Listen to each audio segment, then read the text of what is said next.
Hello and welcome to this video on inverse functions. This is section 4.1. So the reason I'm putting this up now, even though it came before our previous videos, is that we actually as a class, we reviewed this material right before spring break. This was before test 2 and spring break. So what I'm going to do in this video is provide a quick, or quick-ish, given how slowly I talk, review of sort of the main topics here. And the main new thing, well, let me point out the main most important things about inverse functions. So two functions are said to be inverses, f and g, if when you put one inside of the other, they completely undo each other. Alright, so that's one key property of inverses. The way, as you might recall, these notes initially talk about this is they talk about a function being one-to-one, which is the same thing as passing the horizontal line test. And if a function is one-to-one, then the function can be inverted. So if you're one-to-one, that is, if you pass the horizontal line test, then you have an inverse.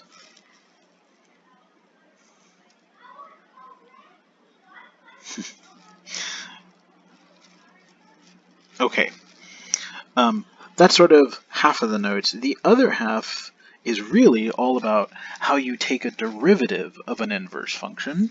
And if you think hard about sections, the videos for sections 4.2 and 4.3 and 4.4, specifically 4.3 and 4.4, those two sections are all about derivatives of specific kinds of inverse functions.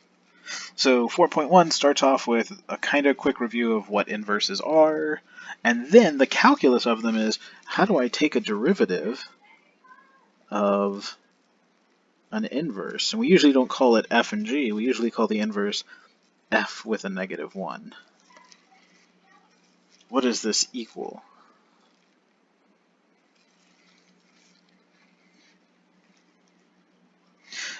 And so we'll review the formula for this. There's a couple different ways to think about how this formula works. One way is to think about it as follows. Right, we could say, okay, well, whatever the inverse function is, if I apply it to the original function, everything gets undone.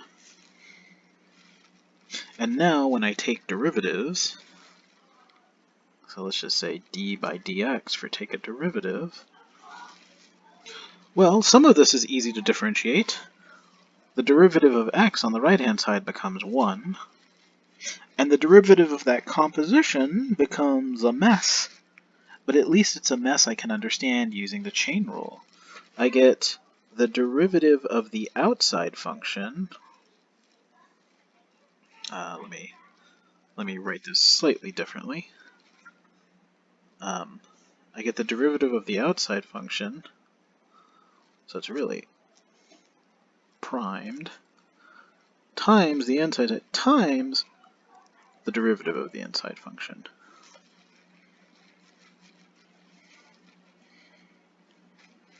And so the chain rule tells me that when I take the derivative of the outside function, I leave the inside part all alone. And so this is where a formula for the derivative of inverse functions starts to feel a little tricky the first few times you try it. The formula I have here is I can give you a formula for the derivative of an inverse function. It just equals 1 over the derivative of the original function. This is sort of the formula that we end up using in these notes.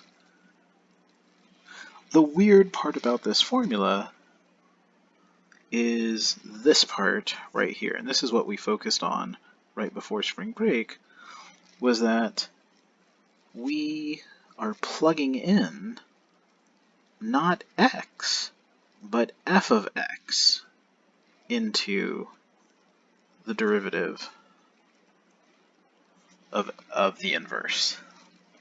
And that's what can feel a little strange to remember. So this forces us, this requires us to understand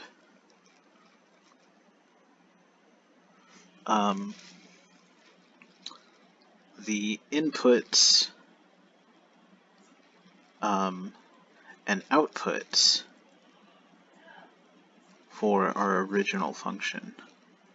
Right, so if our input, maybe an input is called A and an output is called B, right, it makes sense to plug A into F, and it makes sense to plug A into F prime, but it's B is what we plug into F inverse, and it's B that we could plug into the derivative of F inverse.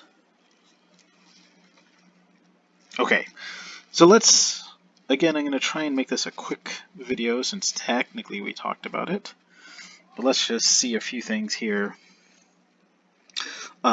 Right here, this official text is reminding us what one-to-one means, and what it means is that visually your graph passes the horizontal line test. Right, so if I draw a horizontal line, my graph will only cross it once. So for example, x squared, the full graph of x squared fails the horizontal line test, and so this tells us x squared is not invertible.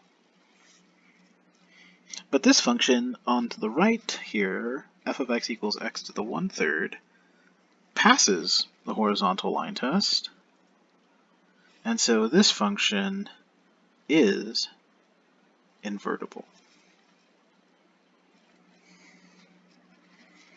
In fact, if you go back to the function on the left here, f of x equals x squared, if you tried to find the inverse, and this was the technique we practice in high school or something, or in college algebra, we said y equals x squared, we flip the x's and y's, that's x equals y squared. If I now try to get y alone, when I take a square root, I get plus or minus.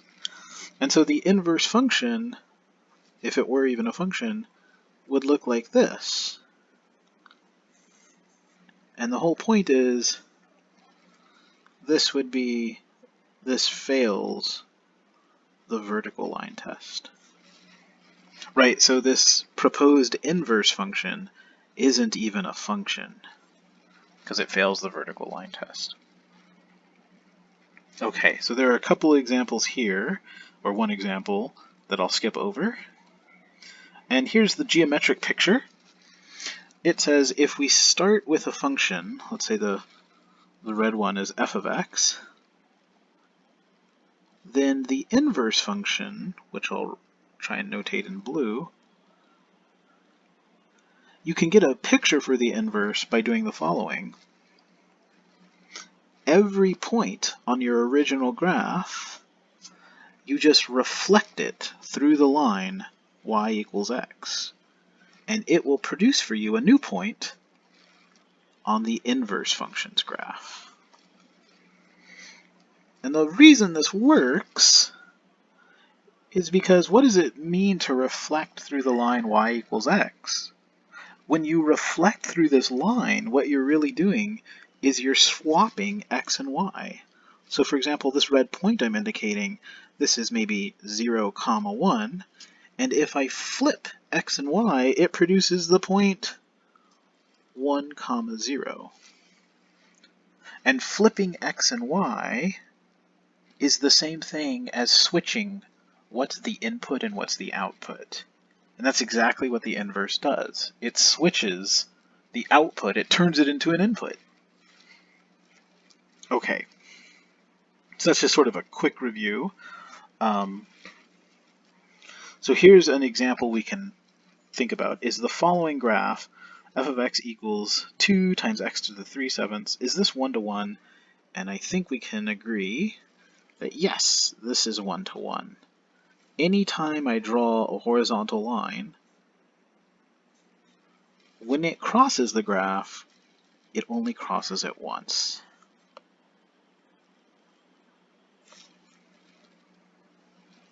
All right, example 2 is a little more interesting. Is this function 1 to 1? Well, so far I've only focused on visualizing what 1 to 1 means. And here we're not given a picture or graph of this formula. We're just given the formula. So we really need to use the formula. So here's the formula way of thinking about 1 to 1. In terms of a formula, 1 to 1 means different inputs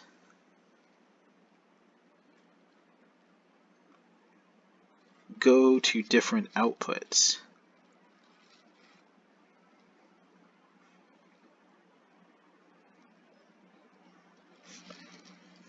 That's really what 1 to 1 means. And if you think about this from, let's do the example of x squared again.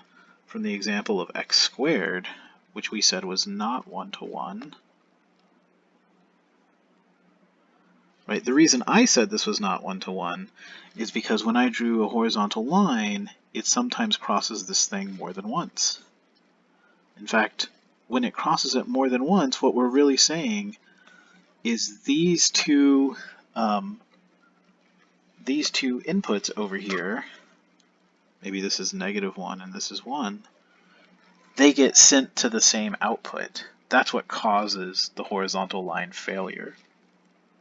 Right? So if I go back to this example 2, I can say, okay, well, I don't have a picture of this guy, but I can plug in different inputs to see if I ever happen to get the same outputs. So for example, here's an easy input to plug in.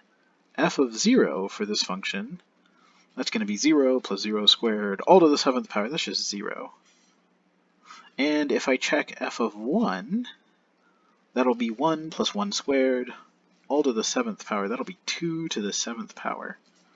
So you'll notice the input 0 and the input 1 did not get sent to the same y value. And so what we say here is, oh, maybe this function is 1 to 1. But if you start plugging in different numbers, you'll see that actually it's not. Because if I plug in -1, I'll get -1 plus -1 all squared, all to the 7th. And if I carefully work that out, that's -1 plus 1, all to the 7th. And that's just 0. So these two numbers,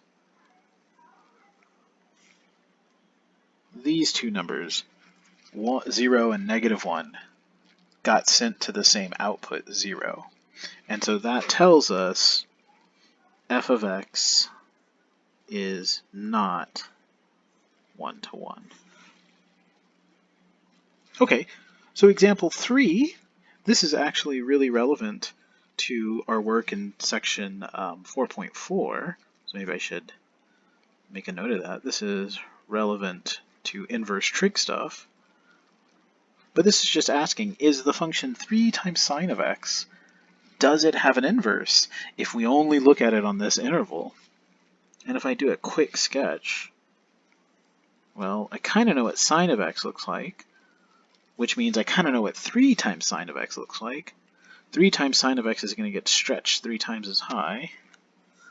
So it still goes through 0, but then it goes through 3, and it goes like this. So that's part of what the graph of 3 sine of x looks like. I'll even say this is all the way up at 3. Now, this part of 3 sine of x that I've drawn here is clearly not 1 to 1, right? Horizontal lines will be crossed more than once. But I need to restrict it to -pi/2 and pi/2. And when I do that, it's really just this part of the sine graph in orange. And this orange part, this part does pass the horizontal line test. So the answer to this question is yes. All right. So here's what we're really after. I know there's a lot of words I'm just flying past here, but this word monotonic means that your function is strictly increasing or strictly decreasing. And so in terms of calculus, you can think of this as saying, well, f prime is strictly positive or f prime is strictly negative. And here's the thinking. If you have a function whose derivative is strictly positive, then the values are always going up. They can't even pause like I just paused. I can't do that. I just have to go up and up and up like that. And if you think about a function like that red one that I've drawn, that's strictly going up, not even pausing, it has to pass the horizontal line test, and so it has to be invertible. So the point is, we have a new technique from calculus that lets us see if a function is one-to-one and therefore invertible, if its derivative is always one sign. Okay, so I like example 4, because example 4 says, 2 parts. Is the following function one-to-one? Right? And we could try this in a number of ways. You guys might be really good at graphing this function, so maybe you sketch a graph and you could say, hey, yeah, look, it looks one-to-one, passes the horizontal line test. We could also use calculus now. We could compute a derivative, f prime of x. I'm going to quotient rule this. So the derivative of the top is 1 times the bottom minus the top times the derivative of the bottom all over, oops, I think I made a mistake, x plus 1 squared. My mistake is this should be an x minus 1. And when all the dust settles, that simplifies into, let's see, what does that simplify? That simplifies into 2 over x plus 1 squared. And here's the point. This function's derivative is always a positive number divided by a non-negative number. This is always positive. And so this tells us f is monotonic, right? It's strictly increasing, which tells us f is one-to-one, and that tells us f is invertible. So the answer to this first question is yes, it's one-to-one, and yes, it's invertible. So now that we know that this thing has an inverse, part 2 is to find the inverse. We can, step 1, swap inputs and outputs, that is, swap x's and y's. So what we really have here is, right, I used to have y equals x minus 1 over x plus 1, but now I swap everything and I get x equals y minus 1 over y plus 1. And then what I do is I solve for y. So after I swap inputs and outputs, I now solve for y. So I have x equals y minus 1 over y plus 1. Just going to do some algebra. So that's x times y plus 1 equals y minus 1. And that gets me to x times y plus x equals y minus 1. Just going to rearrange that stuff a little bit. I'll have, oops, sorry. I'll have x plus 1 equals y minus xy, and then I'll factor out a y, and then I'll have x plus 1 over 1 minus x equals y. And so this has to be the formula for the inverse, right? Because again, the inverse is the new function that flips inputs and outputs. It undoes everything. And so the way you find the inverse is you swap or flip the inputs and outputs and then solve to get it as a function of x. Okay, but I do want to offer this warning that we mentioned before we broke for spring break, which is that we cannot always find a formula like we just did in this example for an inverse function. In fact, if you really think carefully, what we talked about in pre-calculus, what we talked about in video for section 4.4, is all about talking about the arc sine or the arc tangent. Sorry, I'll call it or inverse sine, or first cosines and tangents and secants. Right. But if you ask me, hey, what's a formula for inverse sine? I don't have a formula for this thing. Right? It's just a new function that I've given a name to. I'm saying, well, it's the inverse of this sine function. I don't even have a formula for it in terms of draw a right triangle. The inverse sine is just this bizarre new function. Right? So, again, scrolling back up to what I wrote in red, it can give people the impression that you can always find a formula for an inverse, and that's just not true. Sometimes we just have to say the inverse is a new thing, and we give it a name. Okay, so I'm skipping some stuff, because what I really want to focus on is now how do I take a derivative? And so what I really want to focus on is example 7, and I think that's probably where I'll stop this video, just to keep it short. So, well, actually, let me see if 7 or... Let's try it. I think example... Well, we'll do 7 and 8, and then we'll call it quits. Okay, so, for example 7,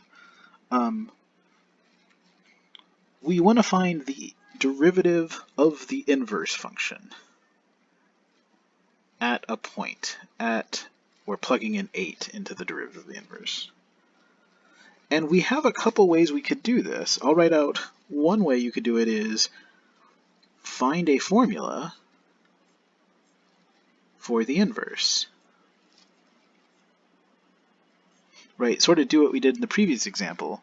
Take your formula for the function, swap x's and y's, and solve for y. Then, take a derivative. For this example, you could actually do this question this way, because a lot of you do remember what the inverse, or how to find the inverse of the function x cubed. You remember what that is. But I'm going to pretend we don't know how to do it. I'm going to do this a different way. Let's say we instead we can't, or we don't want to find a formula for f inverse. And so instead what we do is we use the chain rule. Now, you can actually memorize this as its own new rule, so you don't always have to apply the chain rule, but I'll show you what I'm talking about here. Okay, so here's what we know. We know that f inverse of our original function f of x, they undo each other, so this is x.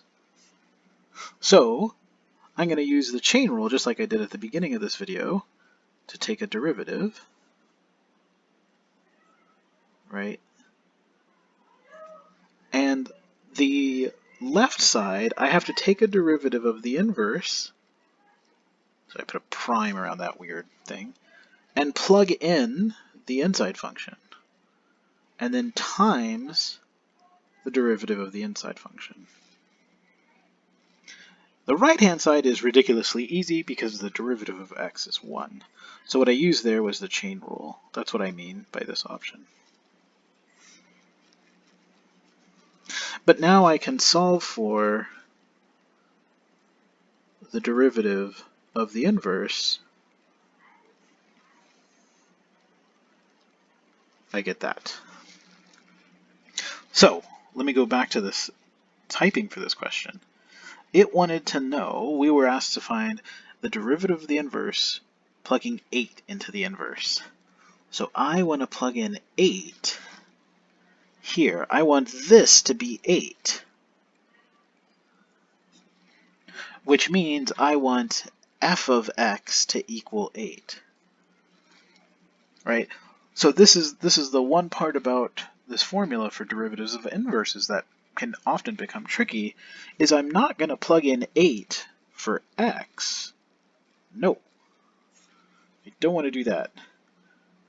I want to plug in a number for x so that f of x equals 8. And they even told us in this question, they reminded us that f of x was x cubed. And so to get 8 appearing, you can plug in 2. So the x we want to plug in is 2.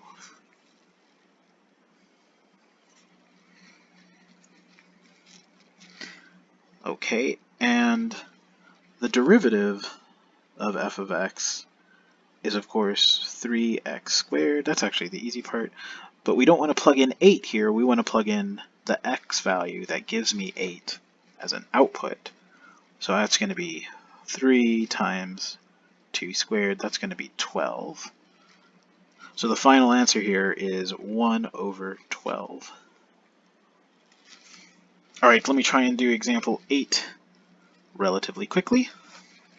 This one doesn't even have a formula for us to differentiate. So let's write down what we're starting with.